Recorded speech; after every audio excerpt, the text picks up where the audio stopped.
poor Grant taking a beating right there in the hallway by the guys. It happens like that. Everybody's excited though. That's why you're seeing stuff like that. The Celtics, they came out of the gate swinging in this matchup. In the first half, they were up by 17 points.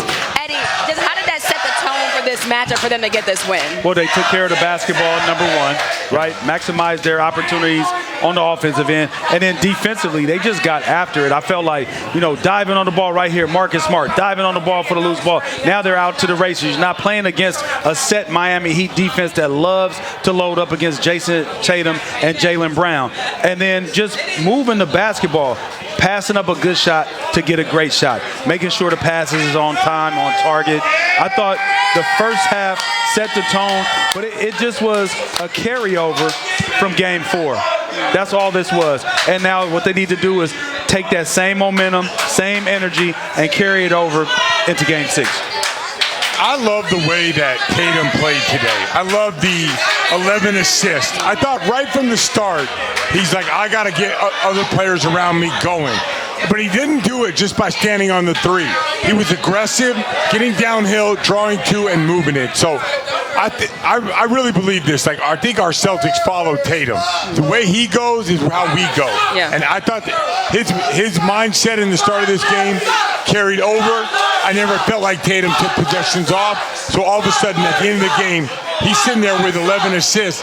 And as a team, we look so much better than the Heat. And Paul Pierce talked about it in the pregame show, is that Jason Tatum taking what the game is given, whether that's scoring on the defensive end, whether that's playmaking.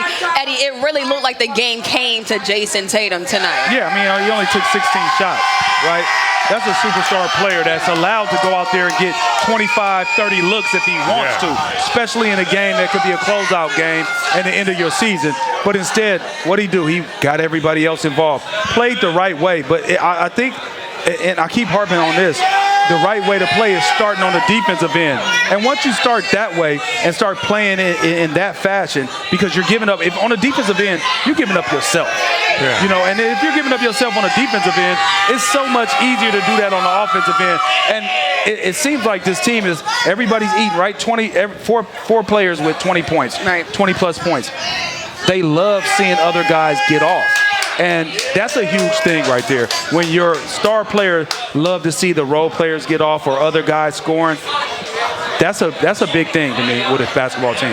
And I really think that the defense fueled the offense tonight. We saw that the Celtics, they were getting stops, they were getting blocks, and they were contesting shots. Scout, what level did the Celtics play at defensively to get this win? They have the personnel to do it. It's not like it's not like this team that can't guard. Like everyone on this team. When Brad Stevens put this team together, he said, can you first guard your yard? So the personnel is there. But the only thing is, today they had an emphasis to do it. Other nights they don't. But if they do this, then it's going to be hard for Miami to score. They're just not that talented offensively. Now, discipline, they move the ball, they're patient. But sometimes if you push them up against that clock and a guy guards their yard, and then you take that stop and you transition to the other side, you're going to be in trouble. You're going to be in trouble playing the Celtics if they're allowed to guard like this. Well, let's hear what Joe Mazzulla had to say after this when he's with Abby Chin downstairs. Joe, you guys led wire to wire. How would you describe, what did you see from the defensive end? We just had an intentionality and a physicality about us. And when we do that, that leads to our offense, and our guys stay locked in and play together. 4 guys with 21 plus. What kind of balance? What does that do for you? Yeah, just it spreads the floor. It allows us to move the ball and play together. And I think when that happens, we play even harder on defense. It was raining threes in that first quarter. Is there a difference in the shot quality from the first 3 games? No, but I do think we're moving the ball better, and I do think we're competing harder at the defensive end. What's the message coming out? One game at a time. Thank you. Congratulations. Thanks.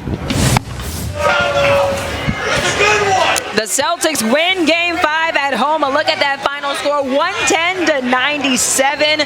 A big win for the Celtics. Now this series is 3-2, and y'all, we got a series in the Eastern Conference Finals.